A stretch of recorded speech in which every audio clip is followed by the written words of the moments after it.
Hello all. In this video, I'll explain you all about the feature of IP address whitelisting.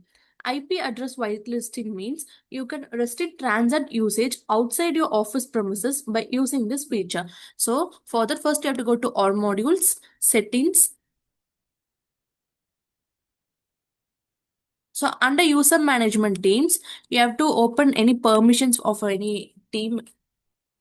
And if you scroll down, at last there will be an option called enable IP whitelisting. You want to enable this option, then you can enter your IP address of your network here so that the PC or laptop which is connected to the particular IP IDs will only be allowed to use the transit.